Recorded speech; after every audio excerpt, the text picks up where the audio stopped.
So we're going to do a little bit of story time. Apparently, in the dream, an antidote came 20 years ago. A rare communication of sheer simplicity that reverses the magical thinking of separation, that seemingly intervenes with the hallucination of spirituality and applied non-duality, kind of like a way out. The apparent antidote is like the sobriety and the intoxication. Although this is just a story within the story, seemingly this collapses time. This autocorrects. A seeming shift in perspective to its apparent natural state, so to speak, although there are no states. So a seeming shift in perspective that is appearing always. In the stillness, there's this movement. When it's seen that stillness and movement are the same, this apparent antidote, although it's not at all there, the small idea of separation that gets blown out of proportion is seen as a story.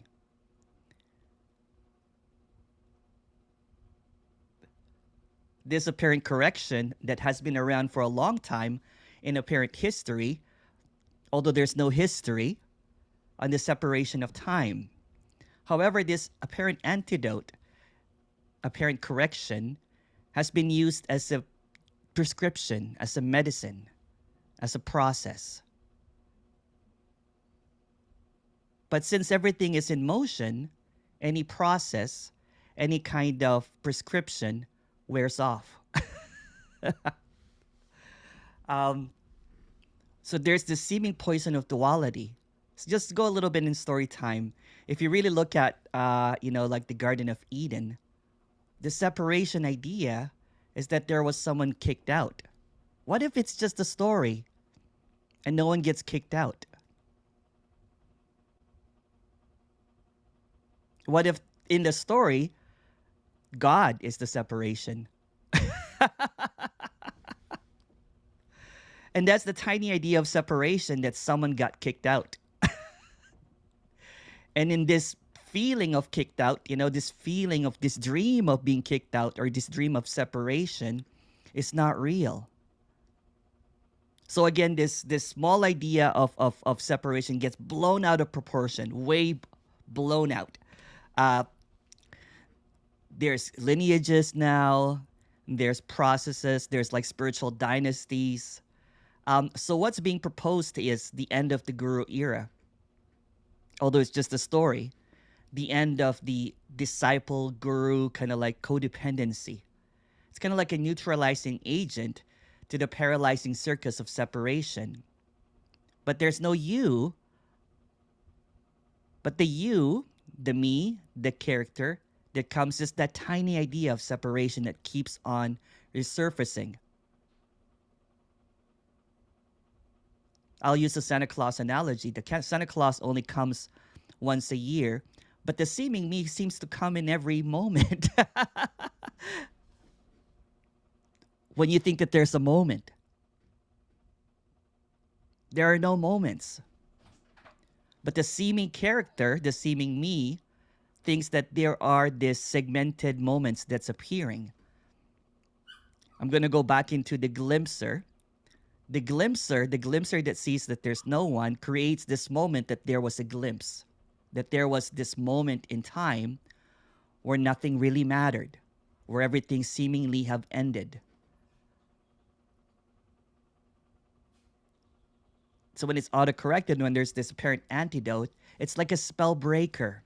It's kind of like the me is the spell that preserves the belief system.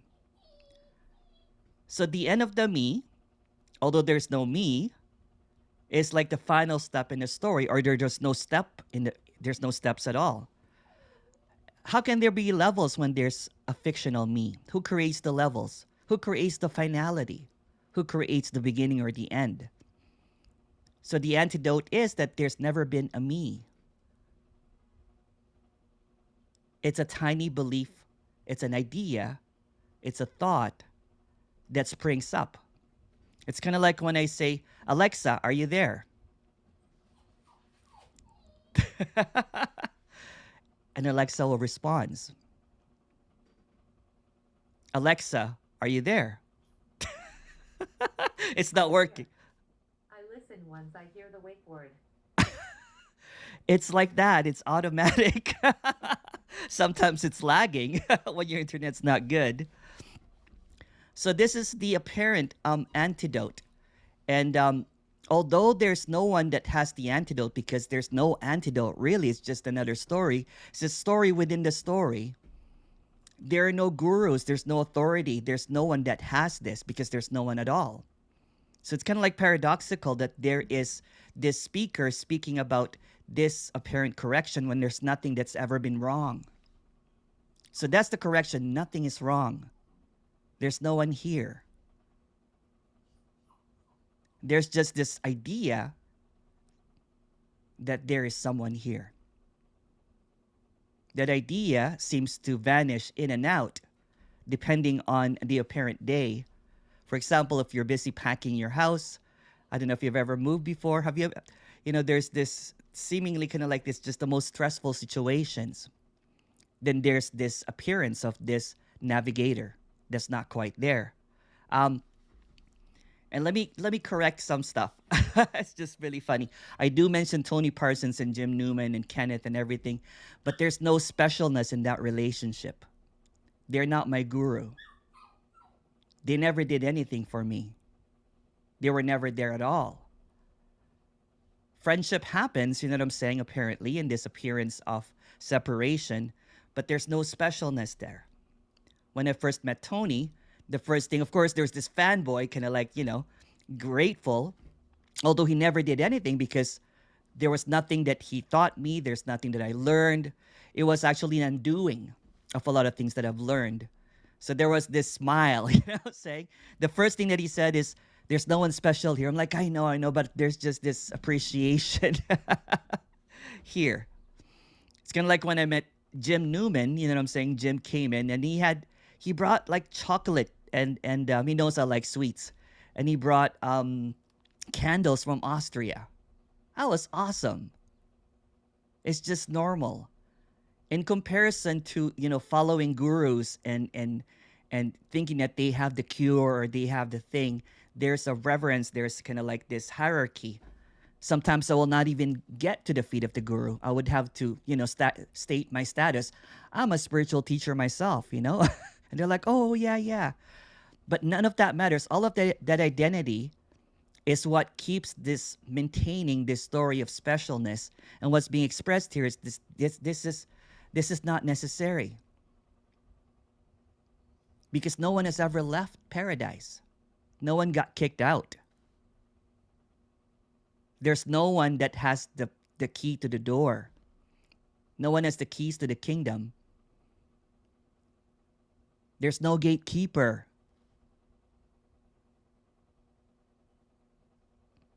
And in this story of specialness, the story of relevance, the story of acknowledgement, acknowledge me. There's none of that. There's none of that. It's just a dream. And there's nothing wrong or right about that, but it's just a dream. It's not real. And I got flooded with I'm not going to mention the speaker, but someone posted something again, saying and I woke up this morning with 20 emails about it. I'm like, oh man, people don't even come here. People that don't even come to these meetings. It's kind of like stirring the pot of something. What do you think about that? That this and that. There's no final step. I thought I took the final step before, and I kept on tripping up. I kept on falling from the final step because when you think that you have the final step, it's a maintenance. It's a maintenance. And it's just another delusion. There's nothing that needs to be maintained when everything is already free. It's already free. Free to think that there's even a final step.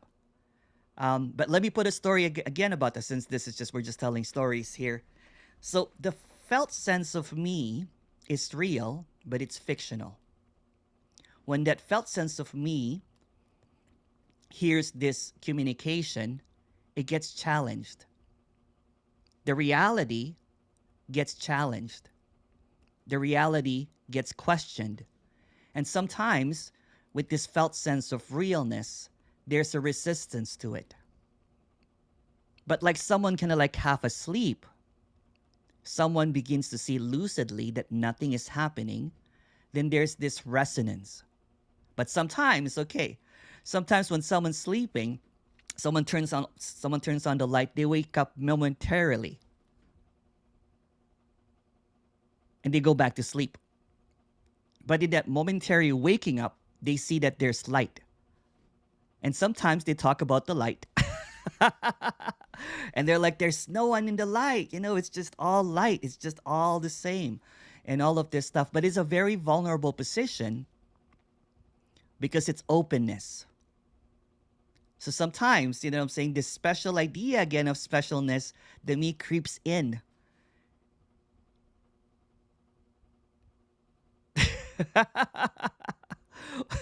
The me creeps in again.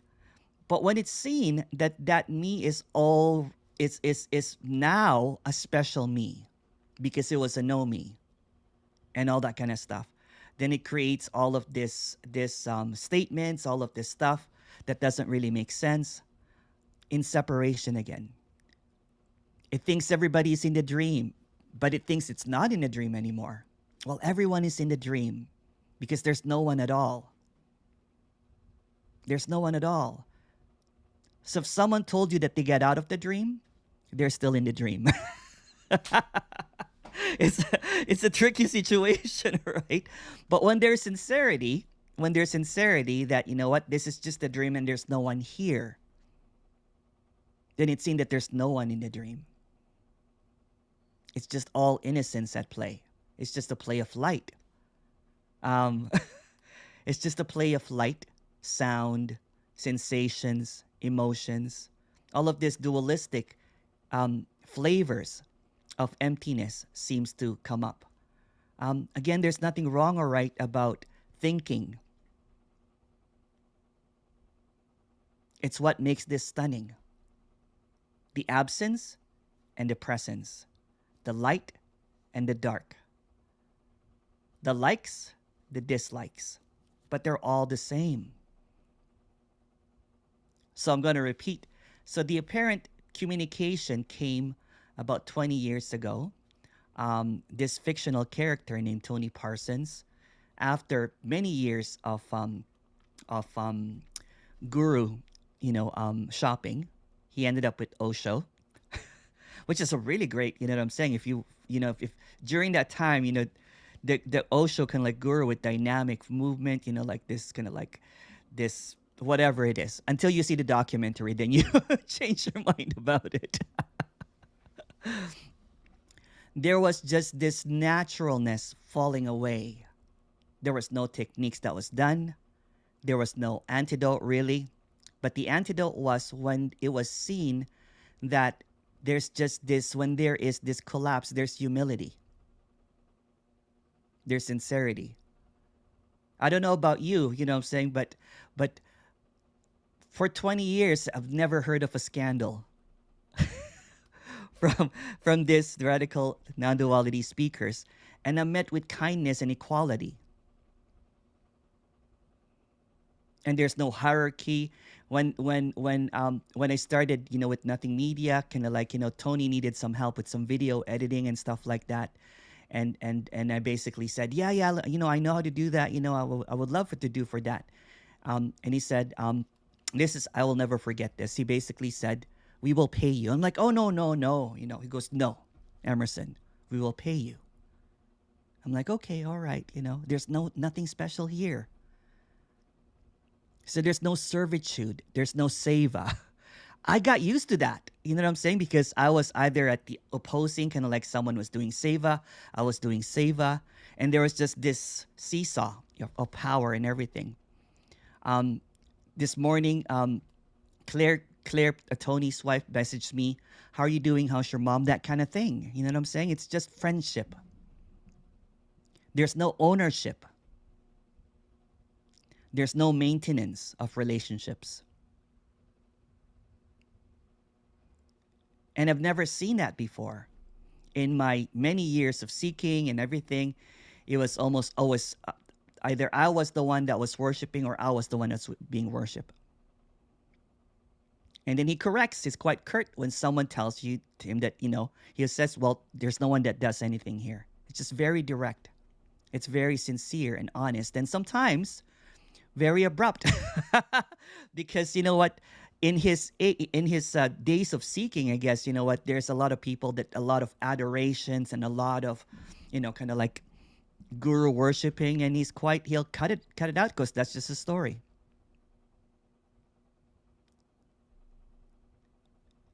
And there's also a difference, and this is just a story time, saying I'm glad that we have this extended time.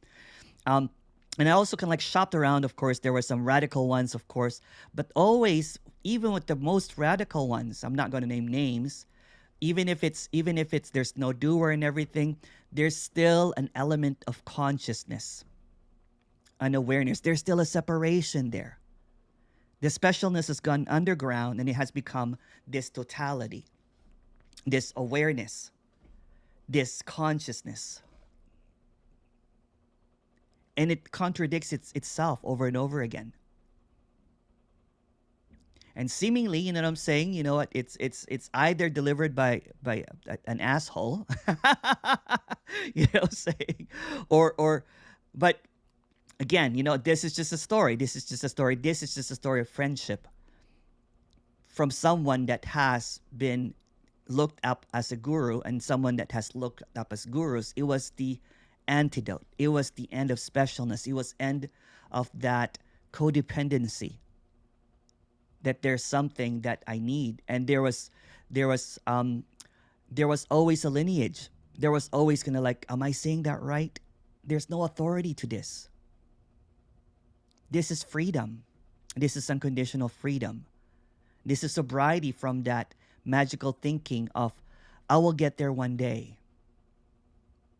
I don't have pictures of Tony Parsons on my phone. I don't have any flowers for him because there's no one there. And that's the difference. And it's just a story. There's no difference, you know what I'm saying? Um, but it was just, I think I've mentioned this before. I've worked with a lot of the radical non-duality speakers, like Andreas, Rosemarine, Kenneth, Jim, Naho, and it was just the easiest working, because there was no one, when I was working with teachers, they will be like, can you make my font a little bit bigger? Can you use this picture? Can you put on this bio? And if you notice, the bios are lacking. Because it's nothing at all. There's nothing special about this. And of course, when this radical communication comes, it becomes looked at as something kind of like really threatening, because it threatens the belief system that runs the show of this spiritual conquest, the journey. Like, I was really threatened by it, because I had a lot of investment in it. The investment was so high that it was my entire identity. It was my entire existence. I was a spiritual teacher. Not just a spiritual teacher, mind you, I was an enlightened spiritual teacher. With a lot of people looking up to me. I was leading up a community, and that community was just let down. It was hurt. And I think I cried for so long because of that yuckiness, the stickiness of hierarchies and powers and everything. So this is the free pass. You can choose it or not. You know what I'm saying? There's no one holding you here. This is just sincerity that there's nothing to get. There's nothing to do. Everything is already free. You can forget all the story that I told you. And this is just what's being expressed here is that from someone that was a hoarder of getting something, getting somewhere, acquiring knowledge, doing quotes. At the end of the character Emerson at its deathbed, that was all burnt because it's already free. Nothing is needed, nothing is necessary. If you would like to talk about that, please go ahead.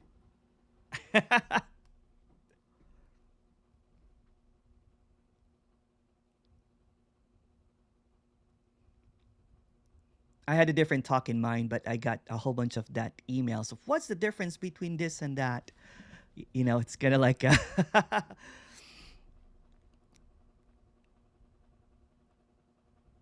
people that don't even come here. It's funny because there's this um, there's always going to be some commentaries about what seems to be going on. There's always going to be drama.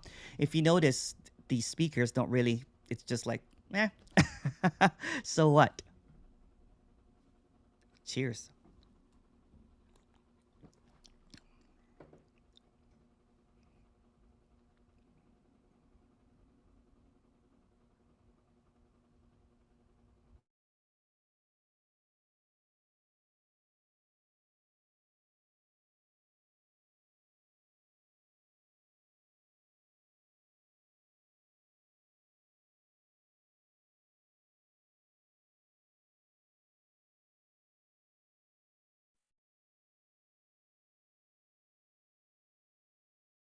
Can I talk? Of course, of Am I? course. Okay. Okay. I Yeah, yeah, raised my yeah. hand, but I wasn't sure. Oh, I didn't Okay. see it. Sorry. No problem. No problem. Emerson, that was so good. Oh, That was thank you. just so good. So good. God, it's so good. It's just so good. Sorry, I keep saying that. I think about I like after being a monk, I got into recovery, and in that community there's a similar essence. Obviously it doesn't clarify the problem fully, but by no means. But it did offer this character a tremendous amount of relief, and so much of that was because it was a bunch of people sitting around in a circle, all equal. There was no hierarchy, and from a child there was just hierarchy. My parents were the boss. I did what they said. I became a people pleaser. I became a perfectionist. I became wanting to, you know, uh, do everything the best and be the best. And in that, I was better than you, or I was less than you. But that was the way this character just went and went and went. And when I got into the spiritual path, it was to be the best. It was to be the baddest monk, to be the closest to the guru's feet. I was chosen as one of 20 men. He had about 7,000. At any one time, he had about 7,000 disciples. I was one of 20 men to be a close attendant. Yay. Oh, wow. What an honor. Yes, it was. I'm so proud of myself. Here, the humble monk. I'm so proud of myself. And I still was pining to be the guy massaging his goddamn feet because I wasn't close enough for me, right? Like there's always this, I could be closer. If only I could be closer. And so when I got to recovery, it was so beautiful because it was like nobody's higher, nobody's less. We're just sharing our experience, strength, and hope. That's this isn't an advertisement for but for me, for this character, that's what I needed. And it's so beautiful because in the story, when I couldn't get it because there was still, when for 10 years listening to Non-Duality after the monk, whether it was who I was listening to or whether it was, I feel like it was my own. There was still enough of this belief in the me story that wanted it for itself, that wanted this understanding for itself. And so I just kept hitting my head against the wall, hitting my head against the wall. And finally, my life situation got to a point where, well, I don't care. but like I just started drinking more and all about drinking and making money. And I was still listening to non-duality, but I moved so far away from what just goodness. Like I was getting more and more depressed. It's just simple. And so, but in return, but so, and then, so then I said, I got to stop non-duality completely because it was making me crazy. And I walked away. And it's like, and it was just not that long ago that I just kind of came back to it. And what the way you share, and it's not about you, but for me, for this character, it's just perfect. It's just perfect because it's like, you're saying it. There's no hierarchy here because it already is. And there's no separation, and nobody's been kicked out. Nobody's ever been kicked out. You're innocent and you're not even here. It's that simple. You're not even here. So you couldn't have even gotten kicked out.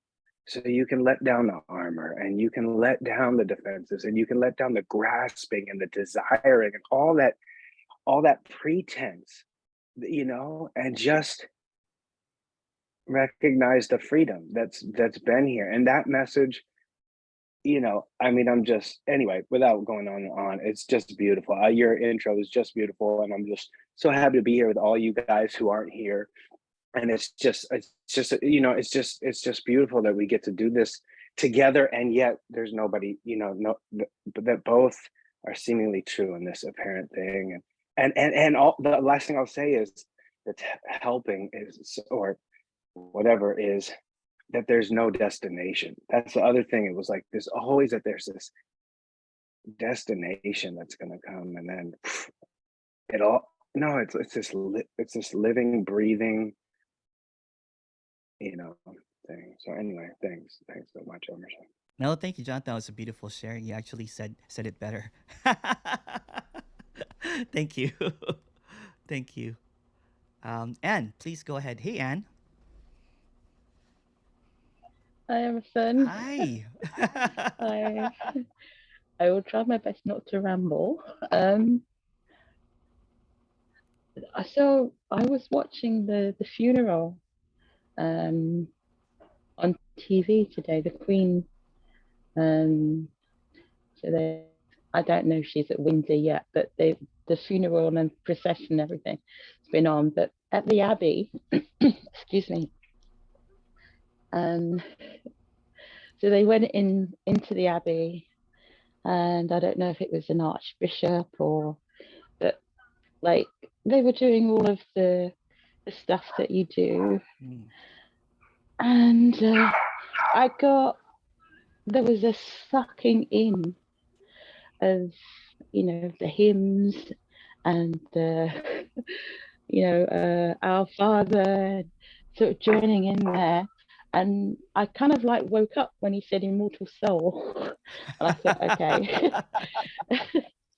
And I kind of stood up and I walked around and I thought to myself, how long's he been gone? So her partner, Prince Philip, and I know there's a theory that if your partner dies and you kind of like really close, you've got like 3 years. And he died last year. And I was thinking, gosh, they could have looked after her better. They must know this better than I do. And and I thought, and it's this thing about heartbreak, and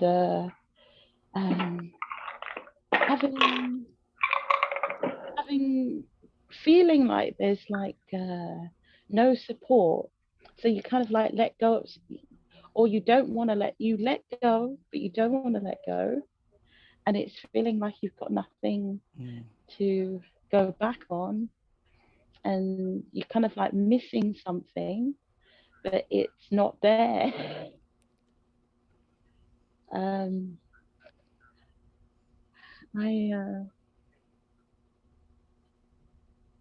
It's like dragging a something dead, a ghost you want this dead ghost thing, but there's nothing there. um I think it was like the spirituality thing, and there's having to, it's like a withdrawal. I can't go to church, so I'm listening to this and I feel like there's a feeling of you know community and belonging, but it's poison. And it's, I know, um these these rituals of what people do. um Otherwise, what do you do with at least that's what they say, what do you do with the grief? Mm. um but it's difficult. um you can't.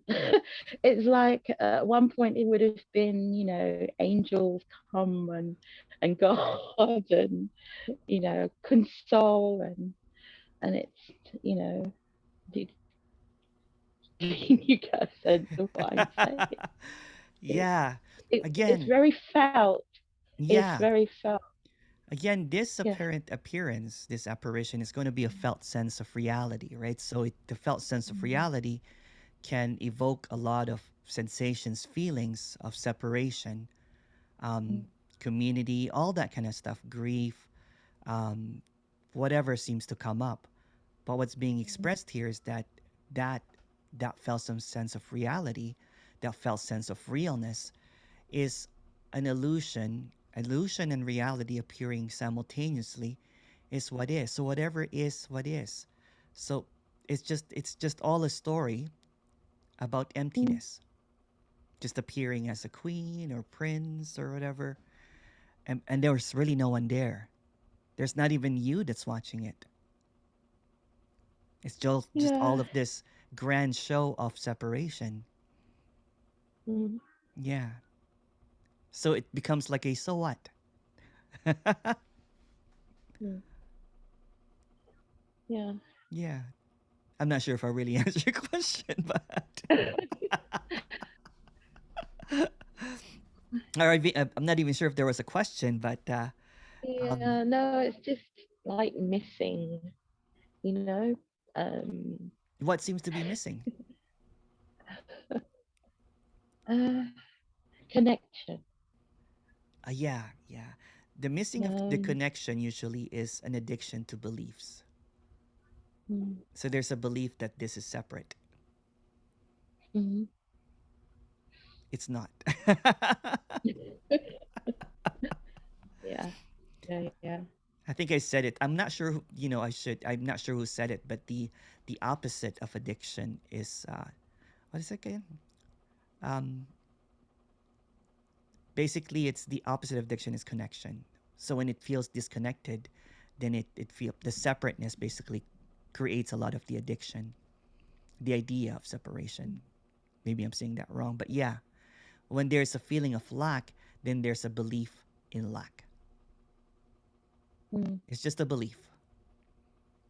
That feeling of lack disappears when you're jumping up and down for joy and dancing in the morning Hmm. after walking your puppy.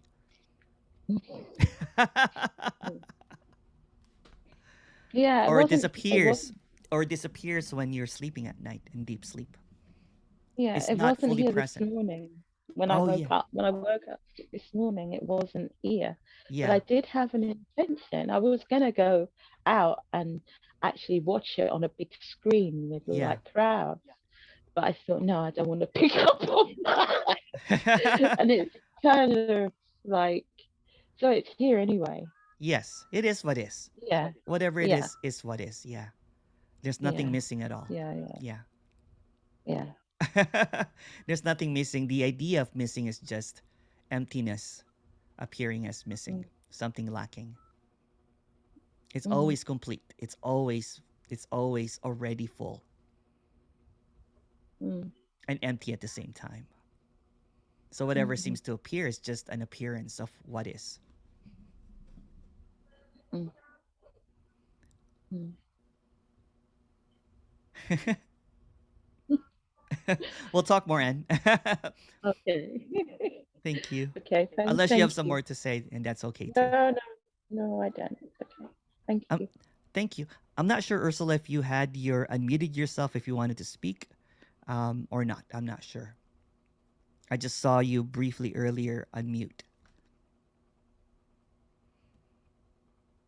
Maybe. Oh, okay.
Hi, Emerson. Can you keep this anonymous? Yesterday, when I was listening to you talking about life, there was a relief, there was a breakdown of something that I held on to for so long. The belief that I am life, that I'm controlling life, disappeared. And today I feel really lighter. So thank you very much for that. Can you release that on YouTube? I would love to see it again. I'll release the recordings. I'll send it to you via email.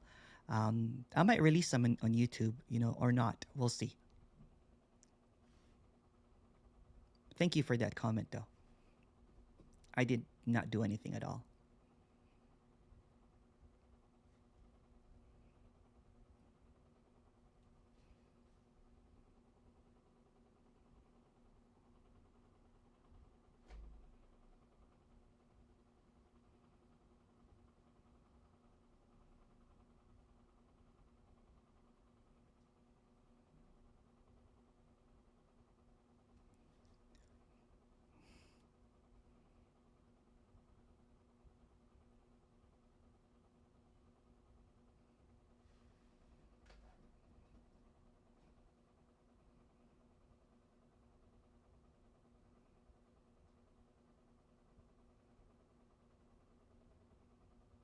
I just want to add that I felt like I lost the life that I knew. I'd have never felt freer than before.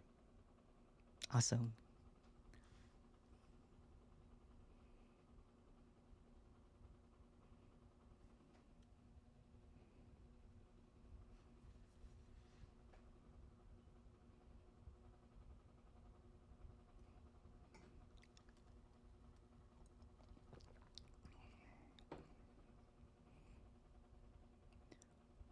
There's another message here. Some years ago, I was a spiritual teacher. During meetings with him, we were not allowed to cough. Oh, wow. Some years ago, I was with a spiritual teacher. Wow. There was in the spiritual circles, sometimes people would go to satsangs, and sometimes what, I was just a newbie at that time, and my feet was showing, and they were horrified because my feet was pointing to the teacher, and for like an hour and a half they just kept on staring at me. And then afterwards, after the satsang, they were like, you can't show your feet to the guru. I'm like, oh, sorry. uh, and I felt really horrified. So yeah, Leva, I get what you're saying. Tej, please go ahead. Hi, Tej. Hey, Emerson. Good morning. Good morning. It's really very early morning here. Yeah, yeah. I love it when you and other speakers just say, I didn't do anything at all. Yeah, It is so refreshing. It is yeah. so refreshing. And it's the goddamn truth. Yeah, it's just honesty, you know what I'm saying? Because Yeah, I when was just so it's moved just by it. honesty. It's yeah, it's everything as a story, and it's just it's just what is, right? There's nothing that I can do, and it's kind of funny because when I usually do when I was helping Kenneth out, with his online retreats, kind of like what I get right now is I would read them. Some of the stuff that people write to me I don't read, if it's just basically you're the best and everything. And Kenneth and I would be laughing. I'm like, and Kenneth would be like, maybe we should put that up as a testimonial, Emerson, as a joke,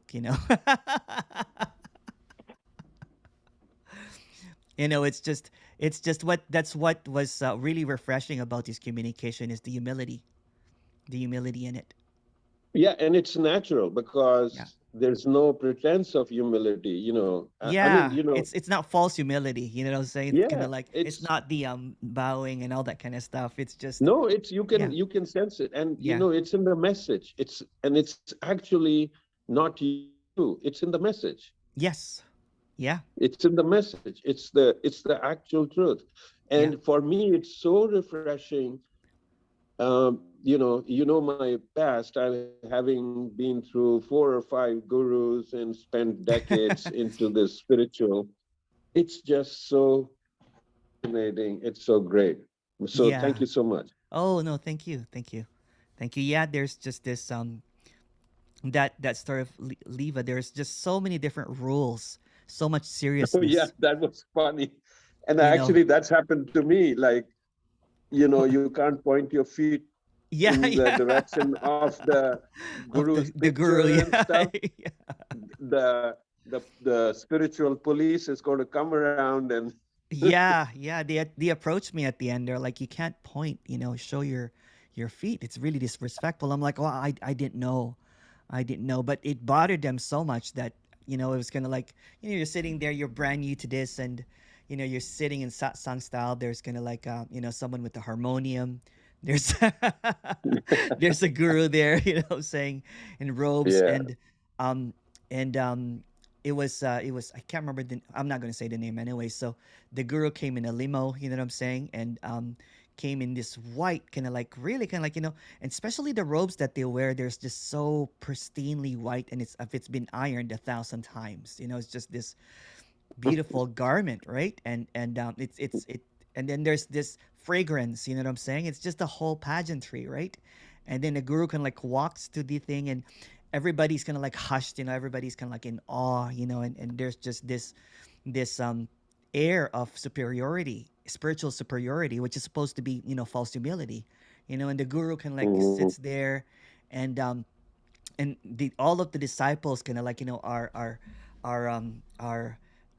so in love, you know what I'm saying, just so in love with the guru, and they're just kind of like they're almost kind of like crying and everything. There's this look in their eyes, right? And here you are kind of like a newbie to it entering. I'm like, what kind of cult did I get into, kind of thing. um and It's funny. but you get caught up in that intoxicating specialness of I'm like, oh wow, there's God here. God is in the room, because that's how guru is seen. You know what I'm saying? When there's a guru seen that comes in, they're just basically seen as this godhead. There's just this figure, and Mm. and there's of course kind of like someone that sings a beautiful chanting in the beginning. There's this harmonium, and then everybody's just kind of like, the moment that the guru speaks, and then everybody's hushed, right? There's just this silence, and and I like the bickering back and forth sometimes in radical non-duality, you know what I'm saying, because it's such a contrast to that. Someone yells at me, you know what I'm saying, in these meetings, saying kind of like challenging me back and forth, and they get really really frustrated, and it's just what is. Yeah. It's normal. You know what I'm saying? You can question. You're allowed to, you know what I'm saying, to point out contradictions, to call out bullshit, you know what I'm saying? But Yeah. with I the mean, Google, you know yeah. what I'm saying, kind of like, and of course, not just, it's not enough that there's a gurus already kind of like, dressed up in clothing. There's a picture of his guru right there that's supposed to be Right, God. right. You know, saying Yeah. kind of like his lineage, and you're like, well, you know what, I can't really, so you just keep quiet, although it doesn't make sense. You know what I'm saying? They're Yeah. talking um um in Yeah. in Yeah. circles about something, and it doesn't really make sense, and then Mm, they will correct you. They will yeah. correct you. You're like, you're Mm, not quite ready yet. You're speaking from, it's just this, it's like an asshole. I'm like, this guy's an asshole. But he's yeah. revered, saying everybody's in love with him. Like, he's a dickhead. Sorry. um In but my case, I didn't stick with one of these cults because something inside me was actually looking for, I don't know what, but I would just gauge, this all this nonsense going on, and then I would leave and go to the next one. So in my case, I went oh, through it's the same. several of them. Yeah, but yeah, exactly. That's what I was going to say. But in all cases, they have that similarity of the same thing. Yeah. So I landed up with nothing, and then that's when I ran into Tony Parsons. Yeah. From exhaustion of the all the others. Yeah. But one thing I have to say, though, um, Emerson, is that I did run into Tony Parsons, and his message was the clearest. But there are others who, besides Tony Parsons, we started talking the same thing, almost the same thing, not as clear. Tony has had the biggest effect, throughout, our humankind on this message. But there have been others that I ran Yeah. into. Yeah. In fact, it was Robert Wolf that led me to Tony Parsons, Yeah. Yeah. and he had this, whatever you call it, awakening or whatever. Yeah. He fell away, and his message is the same, as Tony Parsons. So there's something that happened in the general human consciousness, or whatever you call it, the collective consciousness, that this message, through the energy, seep through, and Yeah. then has gone like crazy wildfire now. Yeah, it's again, it's just a story, right? But in the story of time, there's going to be Yeah. some evolution, including, you know what I'm saying, apparent, liberation of what the idea of liberation is. Before, liberation was, maintained, and it was a special place for only people that deserved it. Some people that, or prior to Hmm. that, it was just these saints, you know what I'm saying, that basically had to be, you know, tortured, you know what I'm saying, to get it. If you hear about the saint stories, right? It was like, I'm like, wow, like, I don't know, I don't know if you've read some of the saint stories. It's kind of like, what the Oh heck, yeah, It's yeah, it's yeah, like, yeah, they were kind of like put through the, through yep, hell, basically, and to be yeah. able to find that liberation. And then there's the sages and everything, you know what I'm saying, that had to live a life um basically kind of like repression. It's Hmm. a repression. It's just a whole bunch of repressive kind of like practices and everything. And there's the sadhus and all that kind of stuff in India. Yeah, and it goes back ages. Yeah. It goes back ages. I Yeah. mean, Yeah. it's like Yeah. forever. I mean, you Yeah. look at all this other texts, scriptures, this, that, and it's all over. It's actually in not just in India. India had the major lion's share of it, Yeah. but it's like everywhere. It's Yeah. in religion, everything. So It's in that's what I everything. was saying. Yeah. There's something going on with the energy and the evolution of this Yeah. whole message coming through. Yeah, that's what's seen here too. That, in the past 20 years, there was just a clarifying that it's already free, right? It's just Yeah. it's a clarification. It's already free, but the examples that we've been getting are just this, either kind of like, repressed, specialness. You know what I'm saying? It's all about Hmm. purity. It's all about It's got this religious back back taste to it. Yeah. It's like a hangover of free. You know what I'm saying? It's just this. There was just this. Yeah, it was off. Is what I'm trying to say with that kind of stuff. Is because no matter how much I tried to emulate that, and I was willing to go there because imagine growing up as Catholic. You know, people that have grown up as Catholic, you're used to this kind of suffering. You've heard the saint Yeah, stories. right. Jesus Christ got, got crucified on a cross. You know what I'm saying? So you're like, all right, do I have to do that? I hope not, but you know what? Bring it on, kind of thing. So there's And there are this, guys who try to do that. yeah. In my country, the Philippines, every year, you know, man, you know what I'm saying, really crucified themselves on the cross when it comes to the Lenten season. And they do all this, you know what I'm saying? And it's just what's happening. Flagellation. Yeah, Yeah. flagellation. Yeah. So refreshing, Emerson. Thank you so much. Thank you. It's not you who did it. No, no one did it.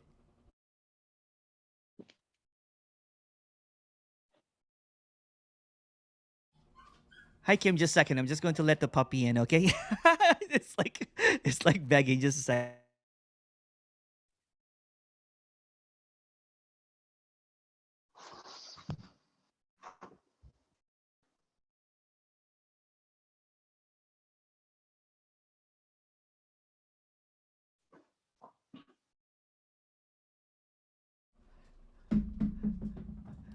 Hi Kim, go ahead, please. Sorry about Hi, that. Hi. that's fine. Nice to see you again. And the Yes. whole it feels like the whole family is so beautiful to see everyone here. It's just wonderful. Um, I had a nice chat yesterday in the breakout room with some wonderful people, and while going for a walk today, I listened to what's her name, Rose. Rose Magan, yeah, Uh, it's beautiful, huh? of mine. Um, and it was just beautiful. And you know what? All of a sudden, it just was so clear. Yeah. I have never ever had a glimpse. Yes. That's that was just so crazy to see that I've never had a glimpse. It's just, Yeah. oh my God. And the relentless seeking of the seeker. I mean, it's so I actually just broke down and just cried and cried and cried because it's, oh my God. And I can feel it now also, but it's just this endless seeking of this me story. I mean, it's insane, and It it's is, yeah. so It's relentless. insanity. It's It is madness. insanity. Yeah. Uh, yeah, I don't know. I actually thought I wanted to share something else, but now I can't remember.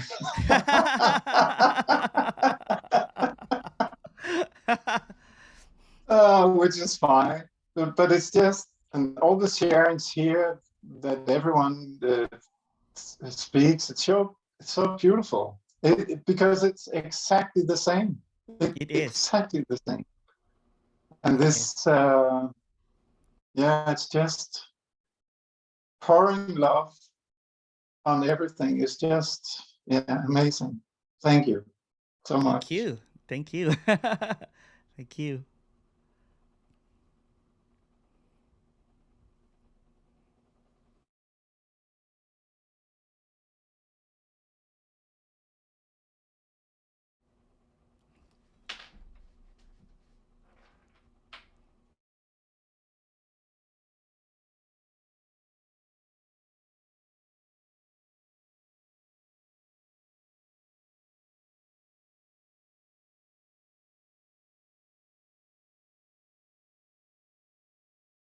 I remember there was this guru that the room was packed. There was this room that was packed. I was a guru hunter too. The room was packed with people, waiting for the guru to enter. The guru comes in and the guru leaves. And then one of the disciples said, the guru leaves when someone's gossiping. Later on, we found out that the guru was an alcoholic. I'm not going to name names though. I'm like, damn it, I didn't use that when I was a teacher. Of course, all of the people that are watching are like, oh my goodness, what a holy man that is. What such holiness and such, purity. He can sense that there's gossip without hearing them. He just probably wanted to have some shots, you know what I'm saying, and some stuff. But that was the excuse.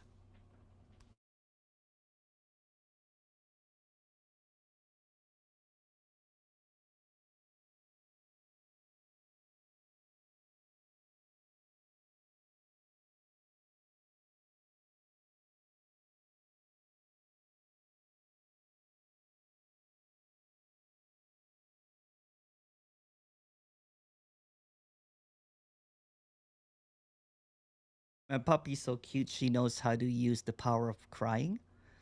And then the moment you open the door, she's smiling. And now she's wrecking the room. So the light might come down soon. So sorry about that. Emerson, can I ask you something? For sure. For sure. Yeah, sorry. It's just I was wondering. One thing that seems to keeps just, I don't know, not computing here is the unreality of the universe. I mean, or anything that seems to be. And you, and I hear you and other speakers also say that it is and it is not, but it's the unreal real. So let's break it down a little bit. So it's unreal, but it feels real. There's a felt sense realness to what's happening. Kind of like in a nighttime dream. When you're dreaming at night, it feels absolutely real. You're convinced, I'm saying, that you're talking to someone or something's really happening. The moment that you wake up, or the moment that the glimpse happens when you wake up, that there's no one there, then all of the thing that you thought was real was unreal. Yeah. Like this. Yeah.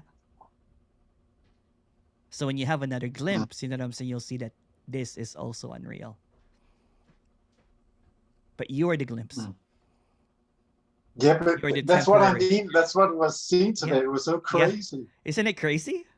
Totally. Isn't it crazy? Yeah, that it's the glimpser is the one that's not there. Yes. Yes.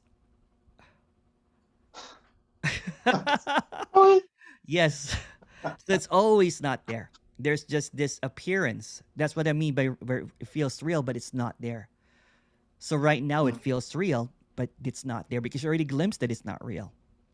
So it's already seen that it's not real, but it feels real. So it's the real and the real. It is and it isn't at the same time. It's like being in and out of the world at the same time.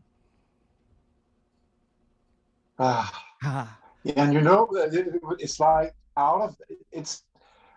I don't know how actually to describe this, but it's almost like out of that, there's just a well of love just pouring out. I cannot explain it. It's just, yeah, insanely beautiful. I'll say what Tony said. That's it. Say no more. Say no more. It can't be explained.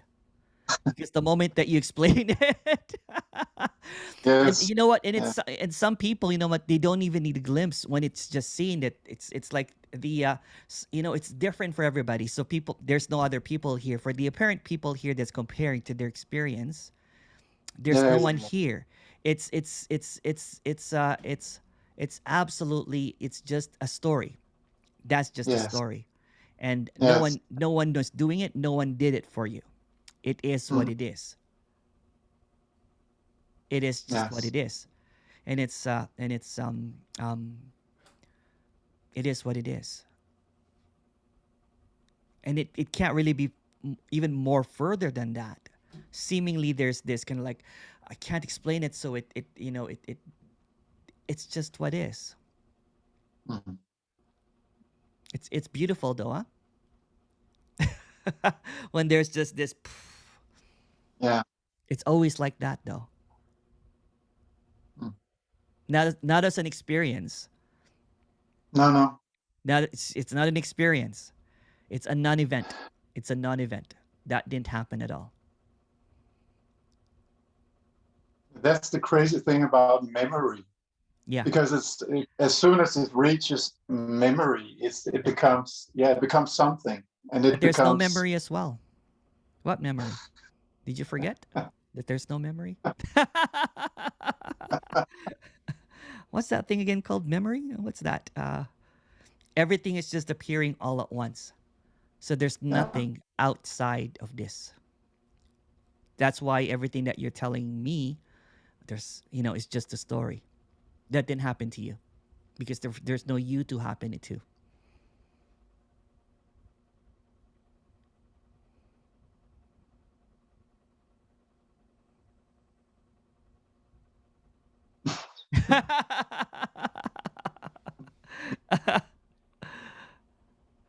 Beautiful sharing. Thank you.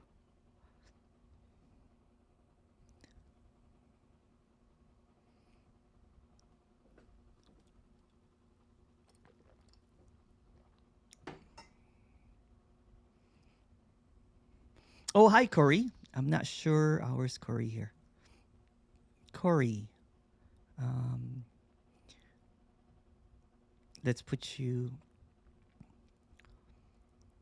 Do what you did yesterday. Remember yesterday you had a speaker? That's probably what's happening again.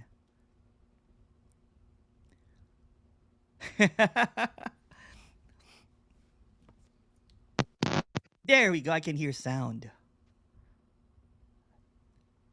No, not yet. Not yet. So I think you have to unhook the speaker. Can you hear me now? Yes.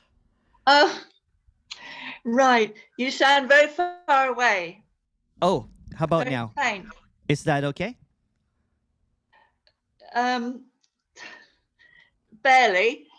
Okay, I'll Let me try try to speak again. as loud. Okay.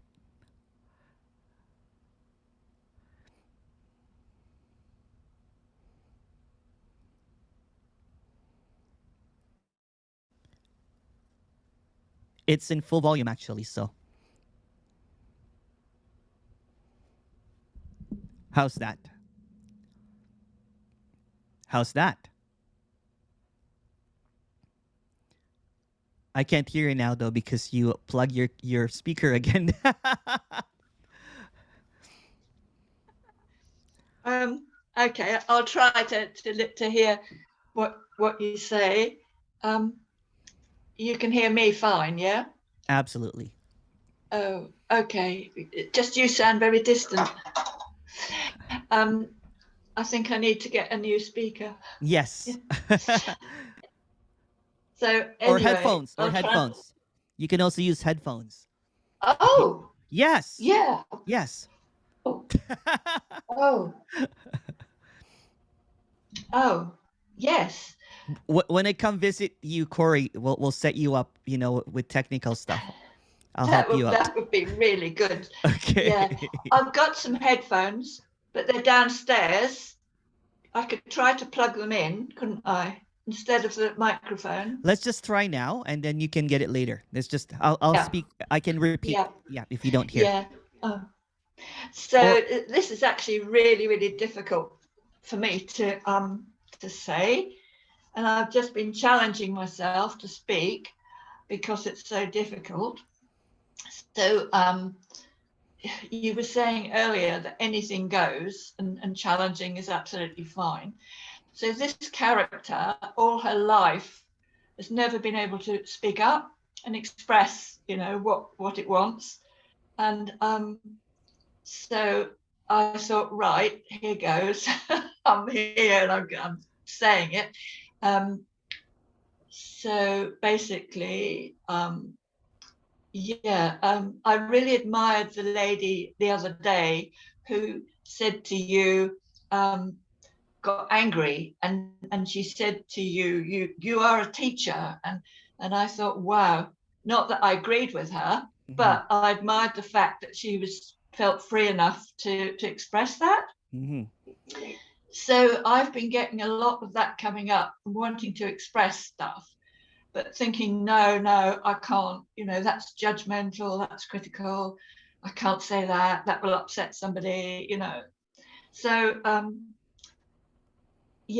that's been for the last couple of days, and it's really so strong in me. But anyway, I will just say one thing that's not it is sort of judgmental, but to do with the funeral this morning. I was listening on the radio, and the I think Archbishop or somebody very high up in the church was doing the blessing and commending the Queen's body to Almighty God, etc., etc. And I was absolutely nearly going crazy, and I thought, oh no, I can't believe this. And I found myself saying, you fucker, there's no God. And I was brought up to be a lady. Yeah. So hard.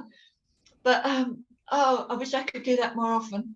And then I thought, you're doing it now. I'm doing it now. Yes. all these dignitaries, and all these important people at the hierarchy of the land, and they're all saying, yes, commend to Almighty God. And I think, here's Corey saying you're a lot of dippy dates. And then I actually started to feel, gosh, I must be quite important because I know all this that they don't know. And I thought, no, I'm not important, but how come this me here knows, and all these top-notch people, the cream of the land, so to speak, haven't got a clue about what's going on. In any way, it was just my response, and I thought I was just wanting to scream, beautiful, you total wanker, to the Archbishop of Welby. So I've said it now. Oh, but that was really hard for me to say that. Do it more often. Yeah. Pardon? What was that? Do it more often. It's great. Yeah. And once or twice I've been wanting to challenge some of the, people that have been asking questions. I can't say that. That seems like I'm criticizing, and so I just shut up and don't say anything. But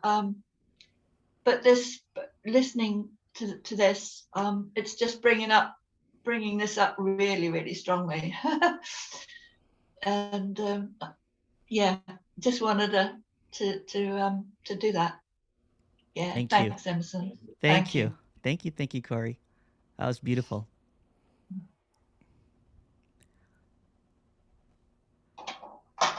We'll definitely set you up with with the speakers and everything, so that you can do that more often.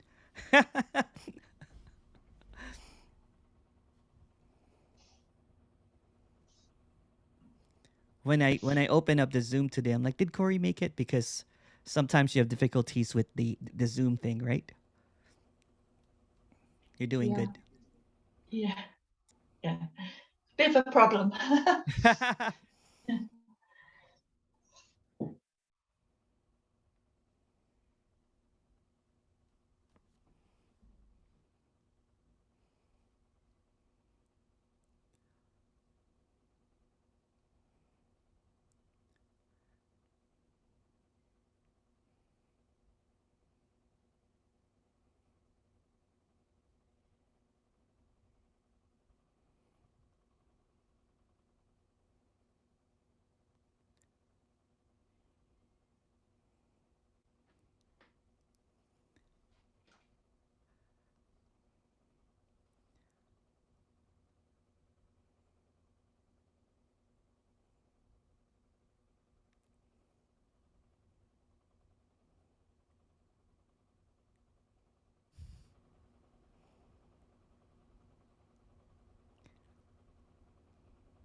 Oh, hi, Leva. Hello. Hi. Hi. Good to I see have a you. question Yeah, please go ahead. in the story. Yes. Story question. Yeah, of course. So I don't have contact with my family, and so I almost don't think about it anymore. But I know that for my mother, it is not easy. Yeah. I know she is sad about that Mm. and would prefer it different. Yeah. So because I heard you talking before about your mother and that she's happy to see you or something like that. Yeah, there was So also a I point. know that Sorry, go ahead. I know my mother would be happy to see me, but yeah, I have to do it my way Yeah, at of the course, of moment. course. Yeah, there's no one choosing to do it or not anyway, right? So apparently in the story of Emerson, there was a period of time that it didn't talk to its mom for a long time, and that was really painful because it felt really ashamed and whatever, you know what I'm saying, guilty. All of this apparent, stories that was coming up that it was not worthy anymore. But when the apparent story dropped away, there was a beautiful reunion. It's like rediscovering my mother again. And everything was forgiven. Yeah. Mm-hmm.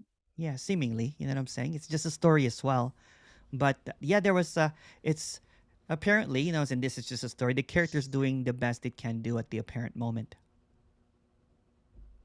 And Yeah. there's also no one doing it in the story, but there's no one choosing to do it or not.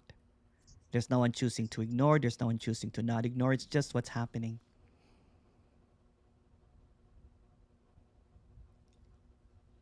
It's like Yeah. innocence. It's all innocent. There's just an idea that there's something wrong or something right, that I should do this or I should not do that. But it's all innocence. It's just what's happening. And then when apparently, I'm saying, you meet with your mother again, then, it's just what's happening too. It's the same thing. Yeah. Yeah. How do you mean it's the same thing? It's the same story. It's just a story, yeah. But it feels real. For example, right now you probably miss her or not, you know what I'm saying? Then that feels real. And you thinking that it's probably difficult for her, then that feels real. And then when you go sleep at night, none of that really matters. And then you wake up again, you think about your mom, or you hear me talking about my mom, then you think about it again. And it feels absolutely real again. Yeah. Yeah.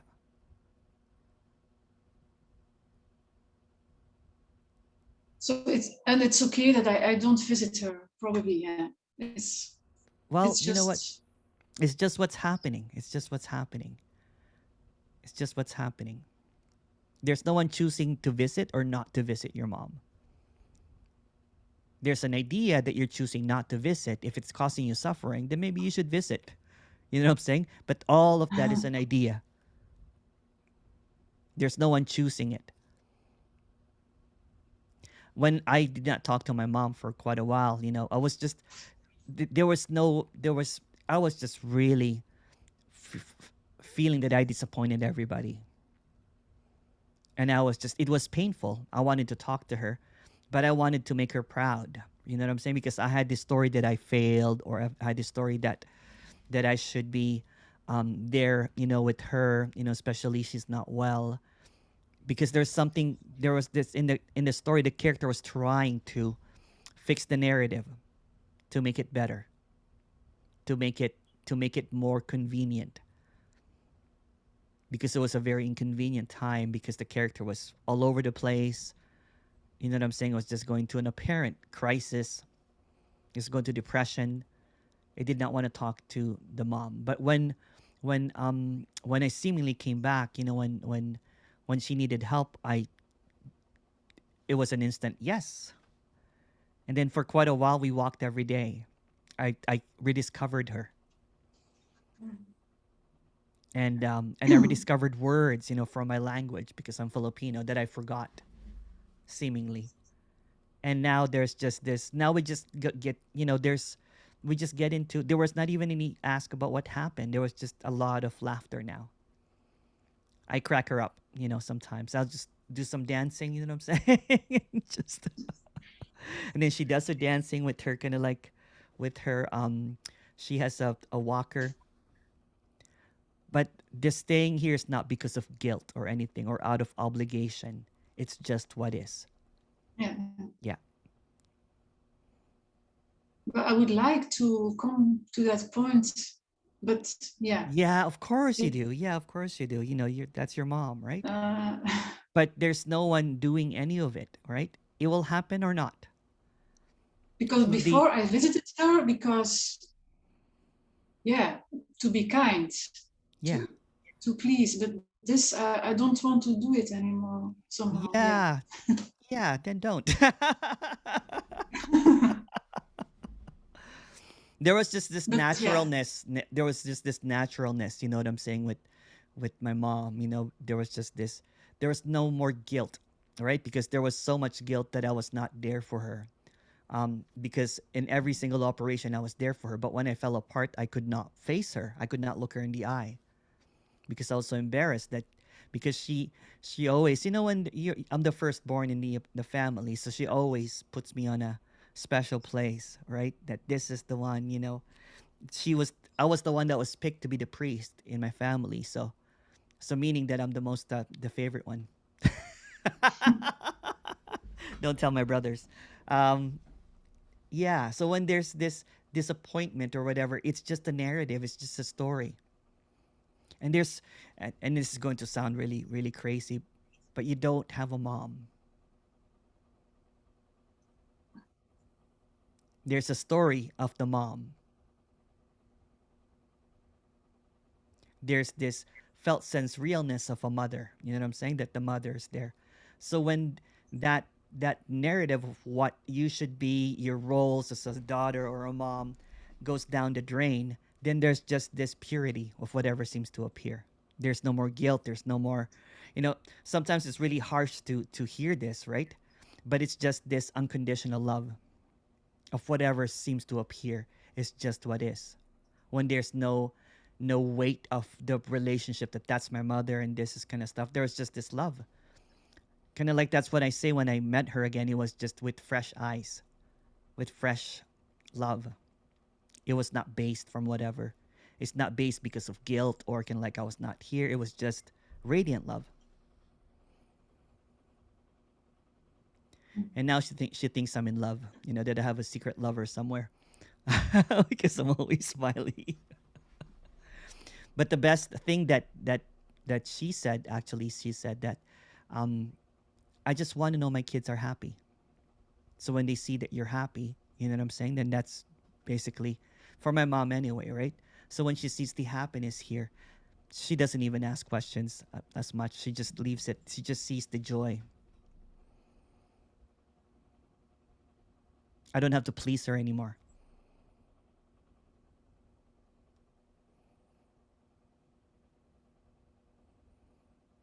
Okay. Okay. Thank you for sharing.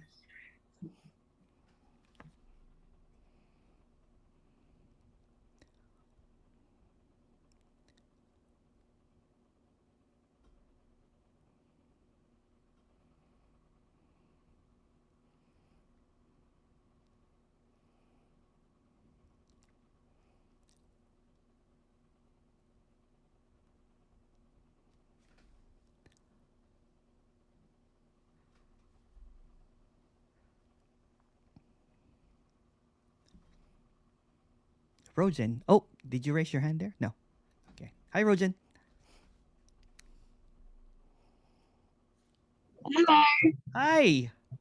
How are Hi, you? can you hear me? Yeah, how are you? Can I you? thought you raised your hand, but I'm glad that I said hi. Are you good? Hi. Hi. I'm good. Good to see you. Yeah. Yeah.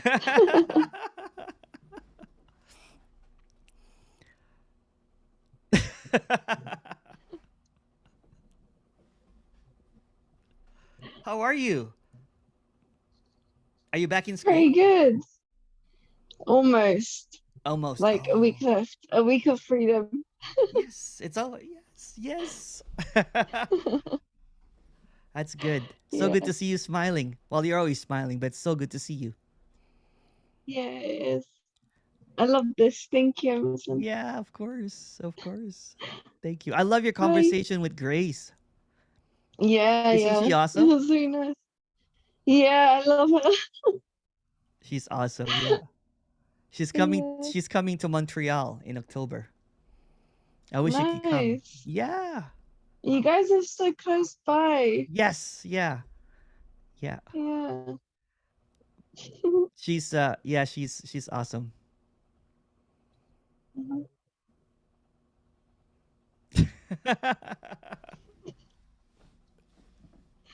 Okay, bye. Okay, bye.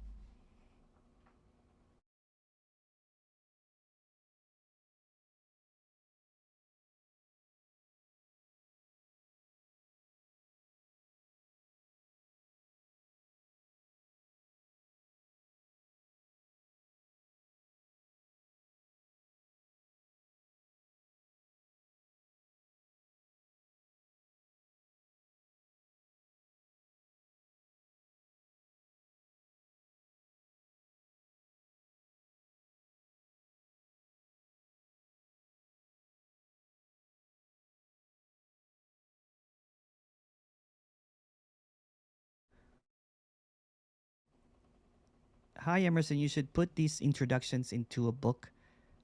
That would be really great. Yeah, there is. Yeah, there's just no rush, I guess. There's a couple coming out, but yeah, there's just no rush. But thank you.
You're muted, Emerson. Hi, Marcy. Sorry. Hi. Hi. Good morning, Marcy. Good morning. I just want to lower my hand. You say they all say we're free already. Yes. There's still a longing. Oh yes. There's still It's there's so still free. a sense of something missing. Something. Yes. Is that just that's just a concept, isn't it? It is a concept. You got it. It's just like just another thought. That's and that's what it it as is. well. Yeah, right? that's what it is. You auto-corrected yourself there. So, Hooray. So everything that manifests, Yes. whenever something manifests, like I should see my mother or I should see my Yes. father, you know, Yes. they're gone now.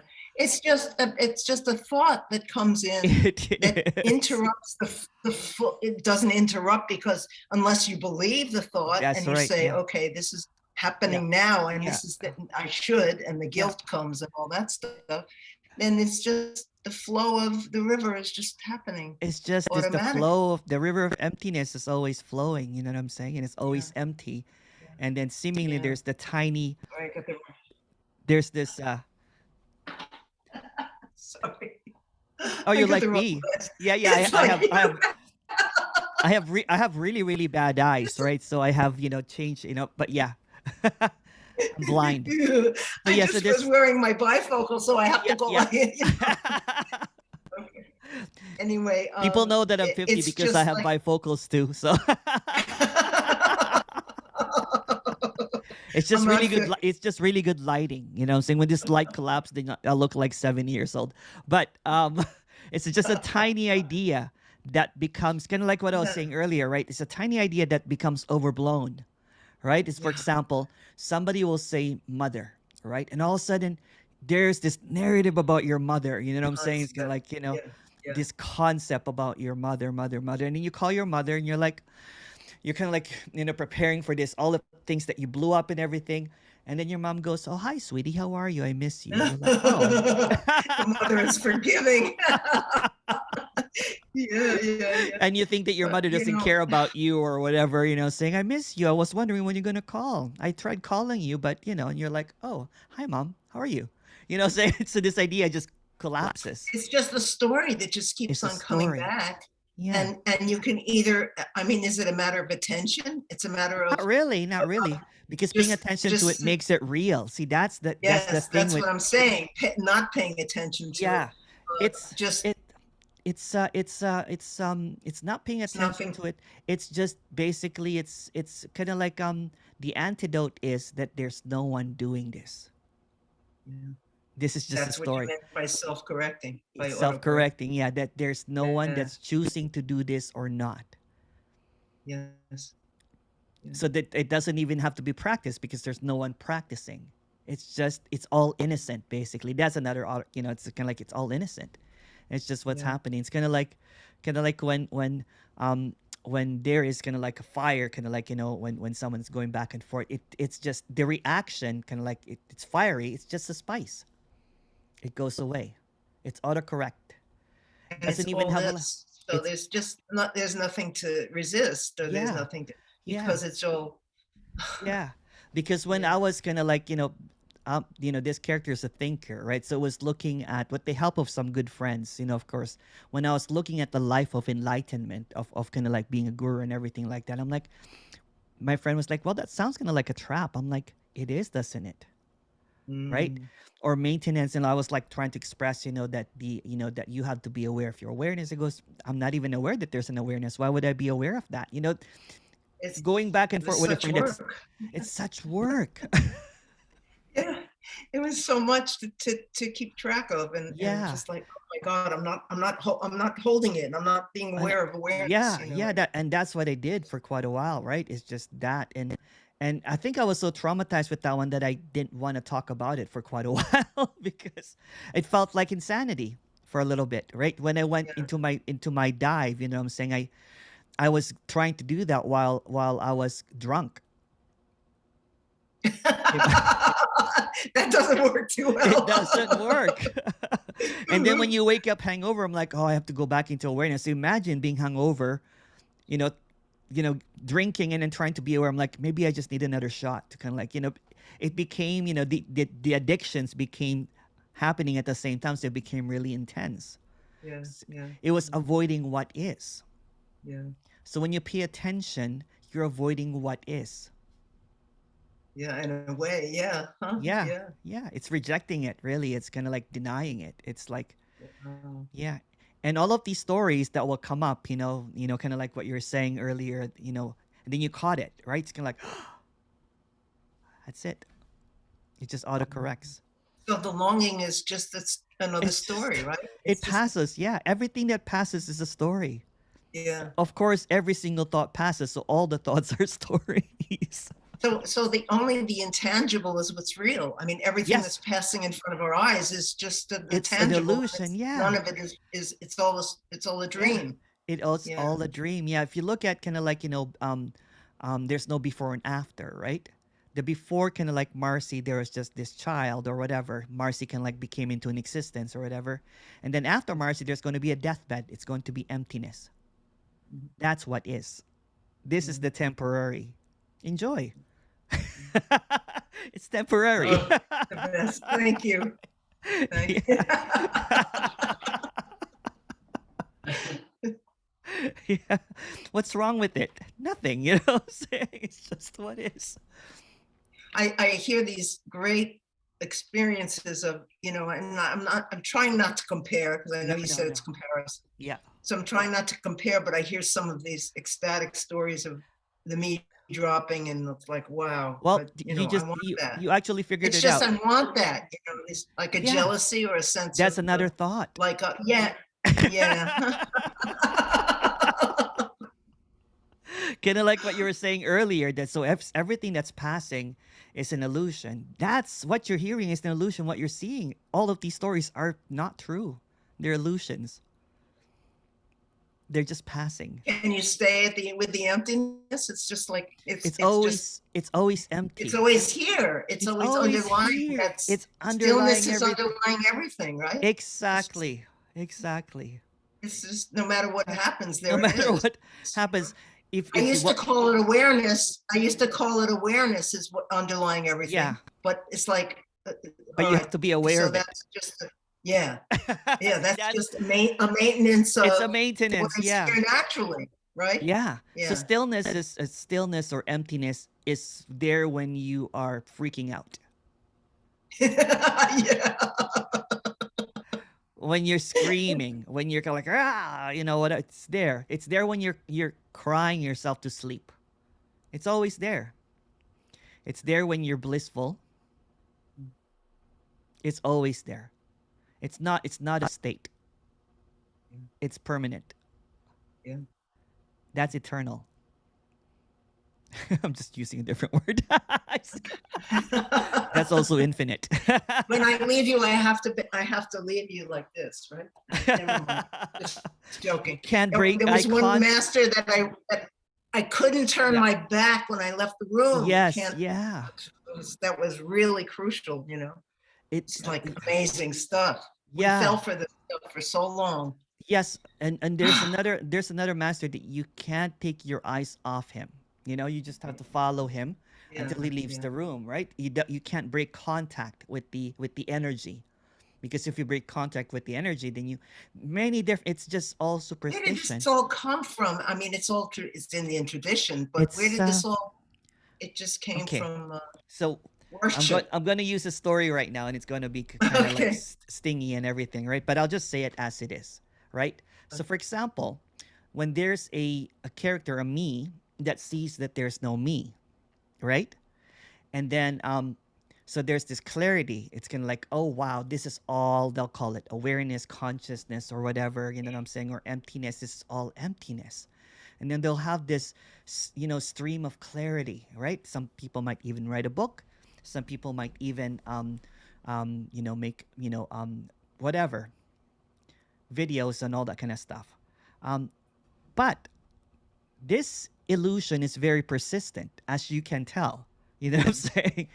And Yes. it becomes a special me sometimes again, even though it becomes a special no me.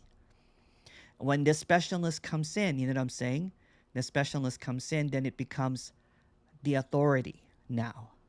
Mm-hmm. And then when the honeymoon period is over, because it got used to that spotlight of being a no me, then it creates specialness for itself. All of a sudden, although there's no one here, there's just emptiness and there's clarity usually. And we can talk about it later, but I can cite many different speakers that have done that, teachers, you know what I'm saying? And all of a sudden, the antidote is always present, you know what I'm saying? But because of the seeming history of special gurus and all this kind of stuff like that, right? The poor character, it's innocent as well, that thinks that it got something now, thinks it has a mission now. It has a purpose now. It has an agenda. It becomes, they'll call themselves either a bhakti or, a jnani, all that kind of stuff. So it ties something that is not a story into a tradition, into Advaitavedanta, into all of that tradition and everything. And maybe they'll say that my meditation helped me get here, or my idolatry. I did this, so I you did can this. attain what I attained That's by right. doing what I did. Or right? it could be Yeah. their idolatry. Maybe they've idolized Ramana, you know what I'm saying, for quite a while because they've seen Ramana as God or something. Or their idolatry with whatever, you know what I'm saying? There's always I did something. This is because of the grace of Ramana, or this is because of my meditation, or this is the I am that by Nisargadatta, right? There's an ownership. So there's obviously there's still a me there. yes. There's still a self there. Yeah, yeah. Otherwise, they wouldn't be claiming any. They would be, exactly, you know, like you're not claiming anything. Exactly. And by not claiming anything, you're just free to be. I became kind of like one of those kind of like, you know, because I was such an intense seeker, right? I was, when you're in the intensity, kind of like you know what I'm saying? You go through, kind of like a lot of people are here because of that, you know what I'm saying? The intensity drives, you know what I'm saying? Kind of like you also notice things, your bullshit detector gets a little bit sharper. You know what I'm saying? Because you've been through it. You're like, you know, kind of like you walking backwards with your hand kind of thing. You're like, there's something off with that. Or kind of like with my feet, kind of like, why would it really matter if they're really enlightened? You know, why would they require all of this stuff? Or is it the disciple? You know, it's just something was off, right? Something was off. So I got conditioned to treat this as special. A special, you know, that I am a chosen one. Kind of like what Jonathan was saying. He was out of the 7,000 people, was one of the 20 that was chosen by his guru, you know what I'm saying, to be a disciple. And it dates all the way back from Jesus Christ with the 12 disciples, that kind of thing. Yeah, right. Yeah, the disciple, you know?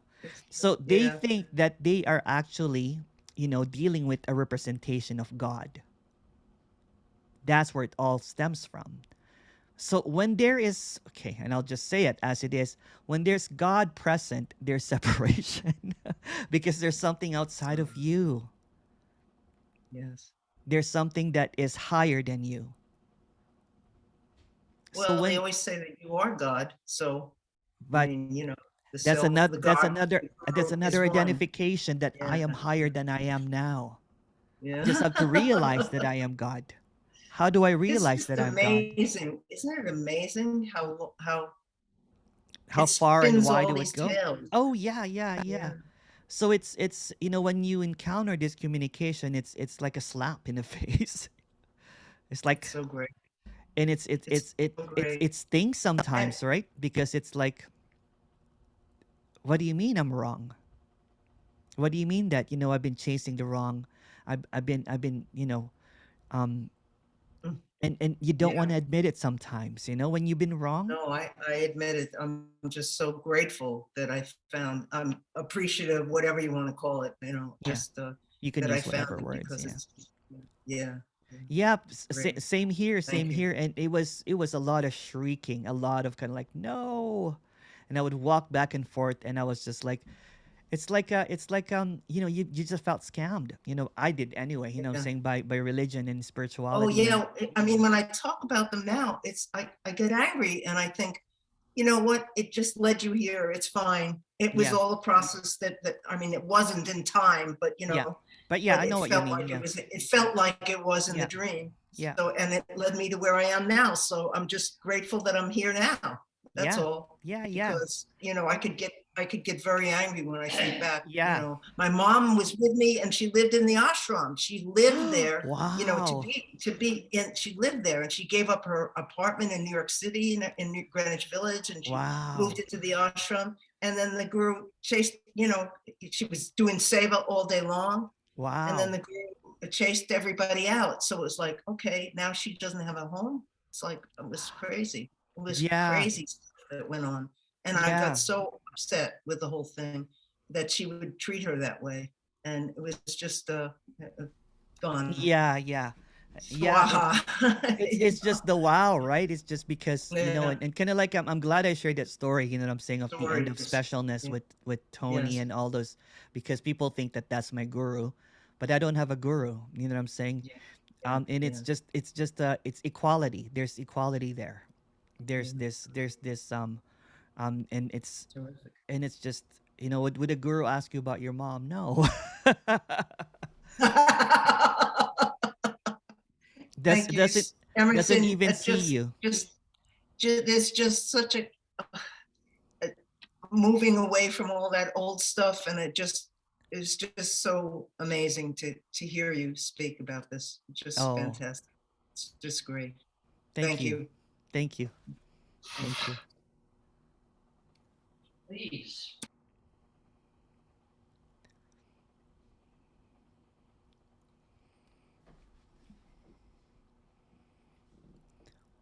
What is this dance? Yeah, afterwards there's the dance party. You can drink tea, coffee, wine, whatever you want. Um, and I'll just play some music and just dance around. It's just fun. It's not tied to any spirituality. It's just dancing. I'm just the DJ.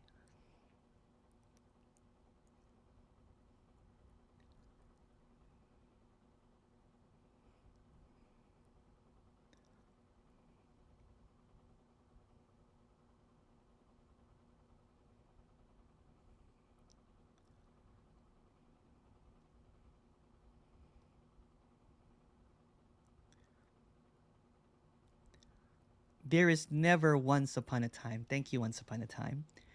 Can you tell me once more what I'm not and what I am, and that I am not is just this. So there's just this. There's this. So in this story of duality, in this story of separation, what is can only be expressed in words, and words are very dualistic. So let's just go for the straight up. There's no you that you think that is separate. There's no you at all. Because thinking that there's a you is separation. And even saying that you are all of this is separation. It's just a thought. So the you that you think that you are is not a thought.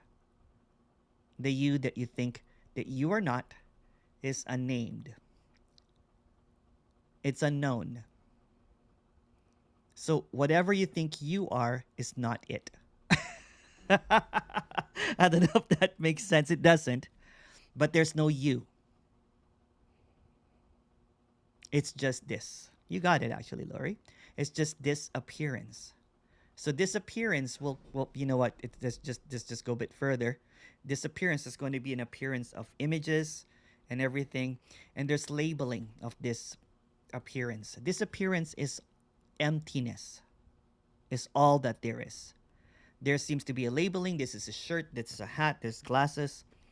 There's some coffee or tea. But they're all emptiness, appearing as cup, shirt,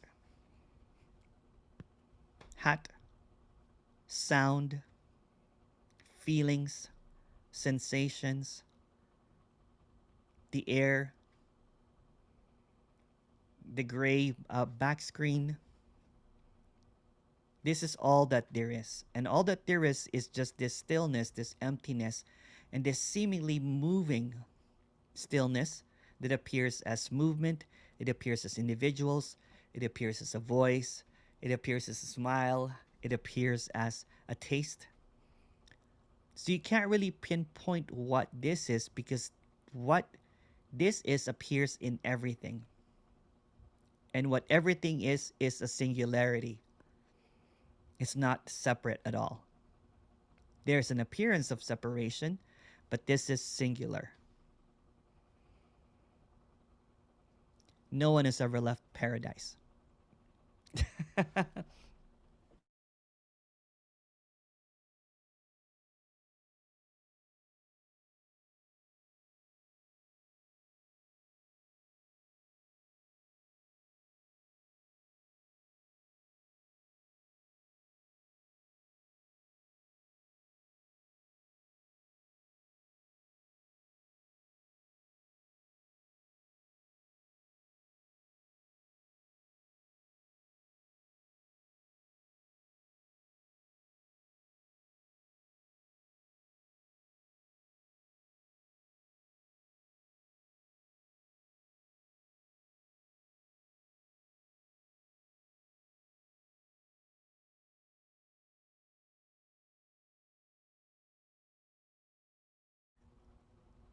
it seems like the illusionary world is built to bolster the identity.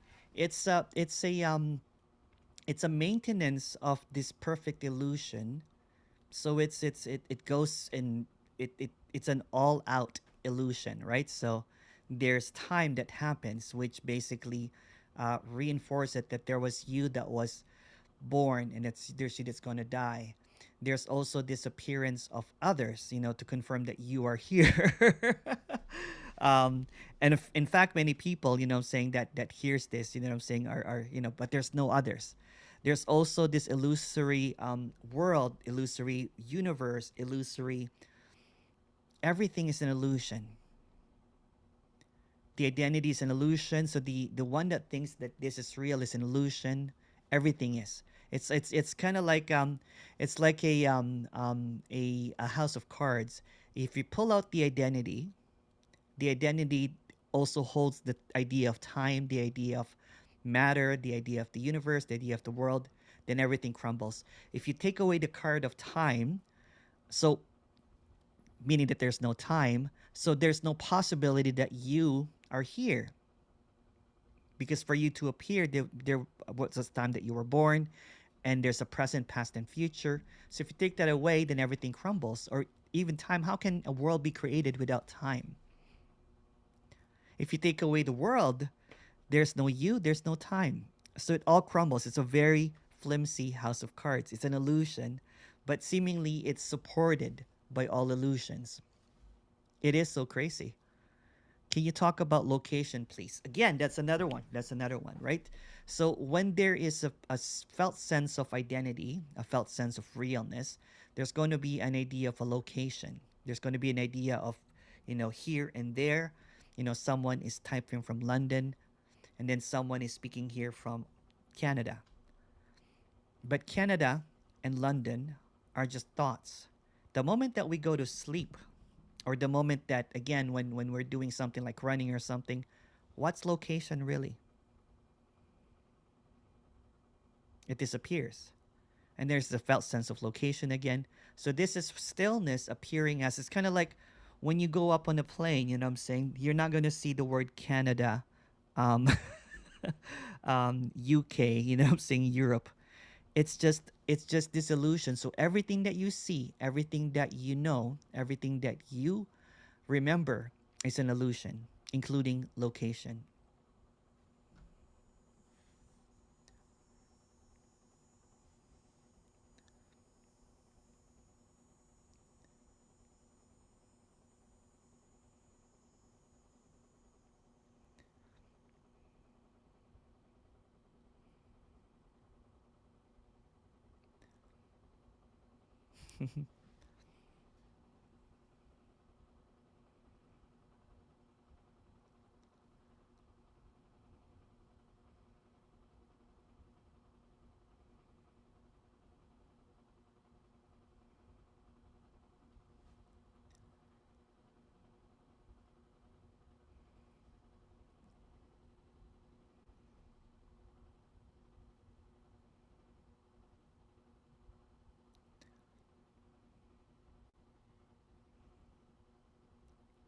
Emerson, how do you feel about the Queen?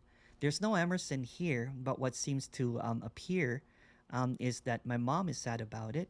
So we're going to light some candles later on for the Queen. So there's sadness appearing as well. Just 96 years old, I think. Yeah.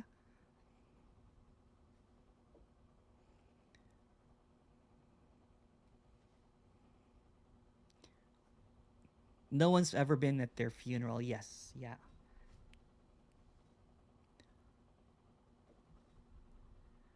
I'm actually going to talk about that. That's one of my topic that I'm going to talk about actually later. Death.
Do you ever get annoyed? There's no I here that gets annoyed. Annoyance sometimes happen. For example, if my puppy is trying to bite my heel, trying to get attention, but it's not nothing is personal anymore. It's just what's happening. Nothing really sticks. It's just a happening, and and happens at the same time. Everything and anything is possible, with this. It's not a cessation or a repression of something at all. But apparently, in the character here, um, has just been. It's just been. Yeah, it's been a blast.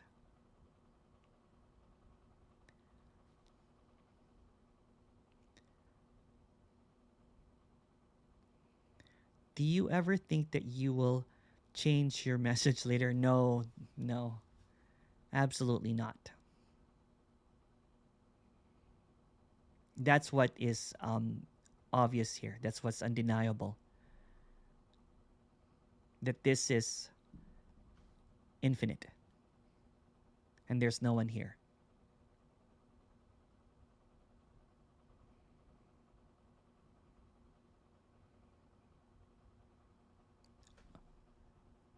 Sorry, Emerson, I should clarify more. Like, do you think that Emerson will teach awareness or something like that? No, no. See, okay, this has been being asked a lot lately. Actually, the character Emerson, in his, first leg of a parent, like 15 years, 12 years. I can't remember the time. I don't really have a memory. Um, was a teacher that was going through the practices and everything. So it got out of that cage, meaning that that was the suffering part because of the maintenance, the awareness, the truth. That's heavy. You know what I'm saying? It's just another illusion that thinks it's not an illusion, which is worse because it reeks of specialness. So when it got out of that, there's just this unconditional freedom. You will never go back to jail when it got out.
Hi, Emerson. If somebody said before, like a speaker, that this is complete and completely changed their message, saying that this is not complete, that there is a final thing, what are they talking about then? I guess someone was lying. I don't know.